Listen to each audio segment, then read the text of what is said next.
is Tarik Talk.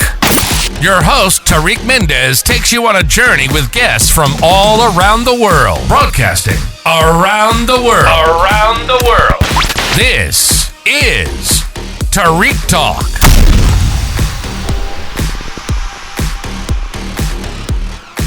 Alright guys, today I'm here at Art on Paper at booth D25 with Pedro Felipe Ventimiglia. Did I get that right, Pedro? Yeah, it's very close. Yes. Do you mind sharing your Instagram with us, please? My Instagram is Ojo de Ají. O-J-O period D-E period A-J-I or Pedro Felipe. Oh, okay. Thank you for spelling that for us. And do you want to share with us about the works you have on the booth here for display? So what I'm showing here at the fair is a relational performance photography documentation process. Basically, it's a project that I've been working on for a while.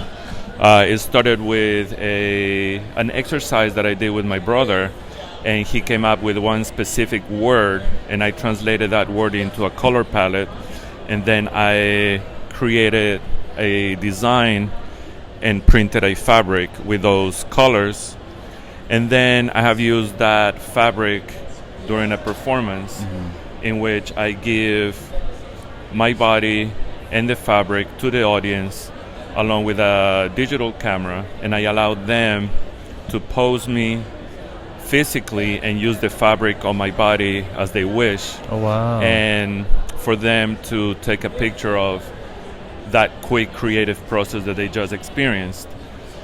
So what I take home is their pictures with me in a specific pose, and then I abstract what the picture is showing of my body. I abstract my body, and what is left is just the fabric on my body. Oh wow. And how did you come up with such a great idea? Where did it come from? It's been a process. When I did that quick exercise with my brother, it was just a fun way of me developing a color palette, and then eventually I wanted to keep working with the same idea, and it just evolved. And I think that's sort of my creative process. I start with a simple pattern, and I see where that takes me. So it was never meant to be this from the beginning, but it's more like a process. Yeah. Oh, it's like you look at it and you're like, okay, I'm still interested in this project, but what else can I do with it? And I do like creating environments where I have a conversation physically or verbally with the audience. So that's why. And basically what I want is the audience to feel a moment of creativity. Yeah. So that's why I basically give my body and my artwork for them to play with it and work with it and then take a picture. It's a way of me sharing creativity with the audience. No, this is so genius. And are you working on other mediums, or are you focusing on this type of medium right now? I do work a lot with textiles, and I do also paper making, which I'm hoping to show next year. I wanted to show this piece today because I like the idea of showing the raw paper behind the photograph. But I do work with paper making, especially a mixture of organic materials, recycled organic materials, as a way of documenting different spaces. It's a project that I've been doing between Ecuador and New York, and I basically just recycle leftover organic materials from the neighborhood, and I mix that into the pulp of the paper, and I make paper. Oh wow! And that also becomes specific. I call them tiles of paper, and I create bigger, larger pieces with small pieces of paper, sort of like mural pieces made out of small pieces of paper. And how do you keep track of all your ideas? Do you write them down? Do you draw everything? I do a lot of visual documentation. I do a lot of pictures. I do a lot of time lapse of my process, and I categorize that, and basically that. I don't do much writing.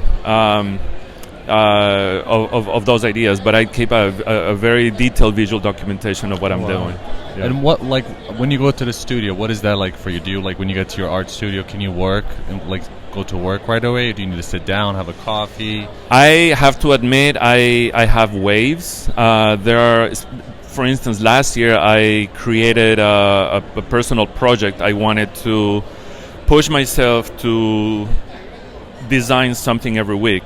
So I started time-lapsing my process and posted it on TikTok. And the pressure of having something every week allowed me to really get into it. So it depends. But then after the 6 months of doing that every week, I needed to take a break. But my creative process is not only making, but I also like collaborating, and I'm an art educator. So whenever my physical process of making art gets a little exhausting, then I turn into projects, creative projects for organizations or other people. And do you have a time of the day to work? Do you prefer the morning, the nighttime, or are you pretty flexible? I guess like a lot of people, you know, when I'm ready to work, I put on something on YouTube, a podcast or something, and I can sit there for hours. I would say I don't have a specific schedule. I have a specific projects that when I'm into it, I work overnight and I work during the day, but I don't have a specific schedule, I would say. And is this your first time at the Art on Paper Fair? Yes, it is my first time. It's been an incredible experience to work on something that is more on the commercial side, because I do like the personal projects that I work on. But this time has been more of how can I turn this into something that has the potential of being commercial, and I've enjoyed it. I was talking to my students and I told them, once the artwork is finished is one thing, and then the little details of having something ready to be given to somebody who's interested, the little postcard, the little wrapping of the artwork, the framing, so all that has been an incredible experience. Oh wow. And do you like getting the feedback from people and the observers, or you kind of like to watch them afar, observe your work? If somebody stands in front of my piece for more than 30 seconds, then I approach them. Of course, I say hello, good morning, good afternoon. But if I see them looking at it and interested, then I get up and I give them a little more information. I give them a postcard and I talk to them. And do you like hearing like what do they see in your work and what do they take away from it? I think it's been interesting for them to figure it out what it is. I don't think they immediately know that it's me under the fabric or my body is under the fabric. So when I tell them what the process is, I think it becomes more clear of what it is, and I think that's a wonderful surprise for them as well. No, it definitely was for me. I didn't really understand, but I love the work. And then when you say that you're holding the fabric and then removing yourself from the picture, it's so fascinating. Thank you. Because you imagine the body there and the way, you know what I mean? It's like a whole process. So it's almost like you get two works in one work, because you see the before and after so differently. And I see you have the fabric hanging on the wall. Is that the fabric that was used in the photo shoot? Yes, that's the same fabric that I've been using for years, and of course it's been through a lot in the performances, so it's not as bright as it was at the beginning, and I love that. I kind of feel like it's like a safety blanket. And actually the whole series is called Dream. Oh wow. Okay. And Somnium, which is in Latin. So there's a whole series of works that I started doing with the idea of dreams. So that specific fabric in my own color alphabet palette means dream. So that also adds to it the idea of having a dream, going for your dreams, living your dream, hoping for a dream. That's very nice. And do you have any mediums or works that you want to tackle for the future? I definitely want to start thinking about. I mean, I would love to work with wallpaper. I would love to work with. That's where I'm going. I probably something like that. Something that is different and new, right? Yeah. I kind of have this idea of like decorating a whole environment with my designs. Oh, I love that. And I'm sure you're going to be able to. Thank you. It was a pleasure having you on the podcast. Thank you so much for participating. Can you share your Instagram again with us, please? Okay, it's Ojo de Ají. OJODEAJI. Perfect. And Pedro is in booth D25, guys. So please check him out. It's pretty amazing work. Thank you. And stand in front of the work and admire like I did and talk to him. He's here to engage with you guys and enjoy the fair, okay? Thanks again, Pedro. Come visit Thank us. you for listening to Tarik Talk. Follow Tarik Talk on all social media channels and check out the video interviews online.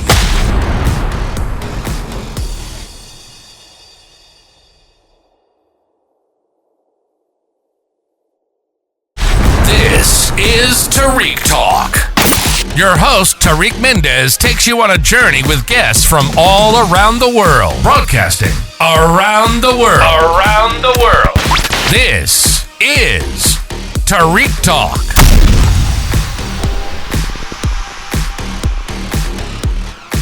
All right, guys. Today I'm here with Moses Ross. Moses, how are you today? Good, thank you. Guys coming by. Yes, we are in booth D25 at ArteLatAm Paper Fair. Do you want to share with us your Instagram, please? It's Moses_Ross. That's with one S. Okay, ROS. Perfect. All right, so do you want to tell me a little bit about the work that you have on display here at the booth? Yeah, but before I do that, I want to talk about ArteLatAm. Of course, yeah. The collective, it's a group of artists from Latin America who are living and working in New York and exhibiting their work here. So we came together as a force so that we can represent the Latinos that are working from Latin America and the Caribbean here in New York City. Oh, that's amazing. Yeah. And how long has ArteLatAm? How do you pronounce it? ArteLatAm. ArteLatAm. How long has it been around? ArteLatAm. The collective is about maybe 6 years now. Oh, wow, okay. Yeah.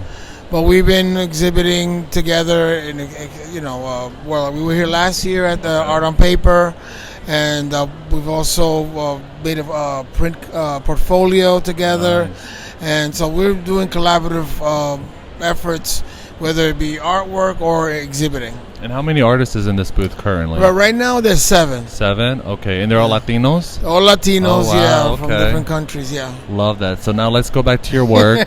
Your work is so colorful. Thank you. I have no idea how you create this because it looks so complex. So please share with us a little bit. Okay. Well, I'll tell you, since this is people have to visualize this. It's work that's on paper. It's printed, but then it's cut and then assembled into a 3-dimensional form. So as you can imagine, a head that has maybe braids on it or hair, and then on an animal body, meaning a 4-legged animal, representing our labor, our work, and from that comes freedom, which is represented by wings. So that's what it is: a head body with an animal, a head with an animal body, and then with wings. So that's what that represents: freedom through work. Love that. And how did you come up with this idea? Because this looks so innovative and it's so colorful. Well, because I'm an architect by trade, and also so I make sculptures, public sculptures and things like that. But I also am a printmaker. So in this work, what I've done is I've combined the two, printmaking and sculpture. So my intent is to bring the 2-dimensional plane into a 3-dimensional realm. So that's what the artistic idea behind this. And I came through this. So like at the Metropolitan Museum of Art, they have the Assyrian sculptures there, the guardians of the city and all that.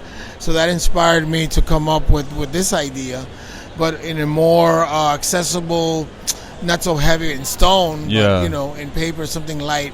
And then what happens is, once I make these, these are connected to the base, so you get to see the 2-dimensional plane, the 3-dimensional plane, but then they wanted to fly, and that's where I made the mobiles. Wow. Yeah, the mobiles are the same figures that are hanging from a rod. So there's 2, so there's balance. So then you can see here the breeze is moving them around, and the colors of this are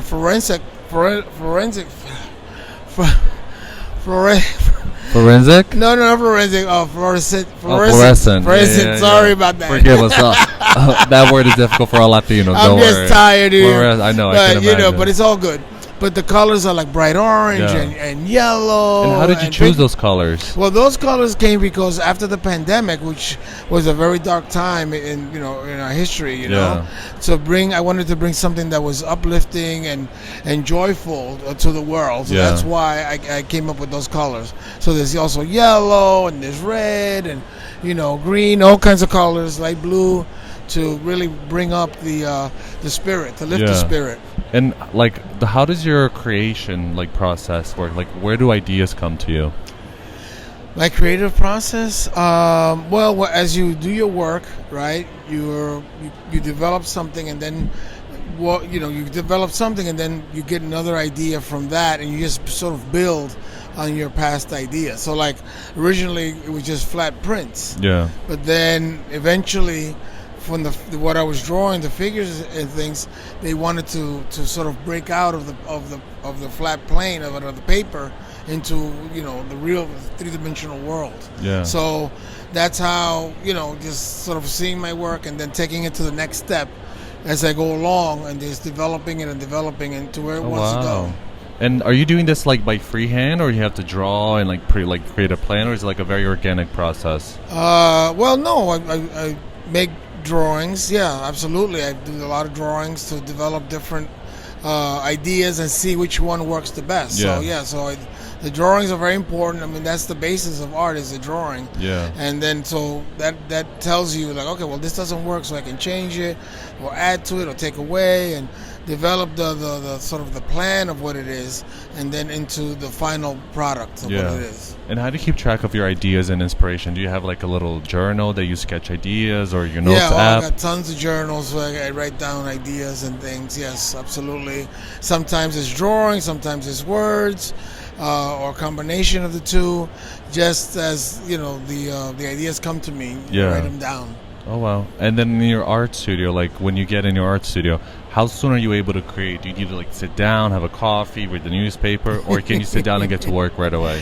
How is that process for you? It's kind of both. Mm-hmm. So let's say if I'm going in there and I'm gonna come up with something new, then I'll just sort of sit and sort of think about different things in my mind before I get started. Or if I have a project that's already, ready to go, then I'll just start working on it and just work it through until it's completed. Yeah. Got you. So, and then do you have any mediums that you want to tackle in the future? Well, I mean, I would like to, these are paper, right? But which is very ephemeral. But I want to do more permanent sculpture, which I've done. And I've done stuff for the MTA and for the Department of Cultural Affairs, so a lot of work is that I've done. But I would like to return, because I've kind of, stepped back a little bit from that, during the pandemic and everything. But I would like to get back into that. I mean, for instance, I'm working on a work for a homage to, or memorial, I should say, to James Baldwin, the American writer and civil rights activist. So that's going to be in the Bronx coming up. Actually, this month, the 21st, up by. He went to Dewey Clinton High School in the Bronx, so it's going to be there. So that's coming up soon, and so just sort of build up on that. You know? I mean, to me, it's as you got to build up and just keep on building up until you just got to keep on going with that. Love that. Looking at your work, I think my first idea, the first visual I had was seeing this in a Central Park, a big large sculpture. I think would be so cool. You hear that up there? yes. Because it could be one of those interactive you can climb on and touch, or be part of a playground. Yeah, absolutely. It looks really cool. It's definitely it has so much colors and it's happy. Right. I mean, I want my work to be joyful and playful, because I want that's what I want people to feel from what I do. I want them to make them happy. Because that's important. We have to be happy. I mean, we work hard, so we should be enjoying life as well. And are you an artist that you like to hear people's input and what do they see in your work, or do you just like to admire them, admiring your work from afar? No, I enjoy people's perspective. Yeah. Because sometimes people see things that I never thought of. Yeah. You know, oh, really? That's interesting. You know. Yeah. So it's definitely good to get feedback from the public. And like before, there was some people looking at it, and it was like multi-generational. There was, like a grandmother and the mother and the young daughter, and they're all admiring it. So it reaches everyone. Yeah. So that was beautiful. That's so cool. Well, Moses, it was a pleasure meeting you. Thank you for being on the podcast. Can you share your Instagram for those listening again, please? Oh, okay. It's Moses _ Ross, ROS 1S. 1S, got it. Okay. And we are in booth D25, guys, so please check them out. A bunch of talented artists, designers, photographers, everything here for the Latino community. Until we see each other next time, hopefully I'll be climbing a sculpture of yours in the future at Central Park, right? All right, I look forward to All that. right, hopefully. Thank you again. Thank you for listening to Tarik Talk. Follow Tarik Talk on all social media channels and check out the video interviews online.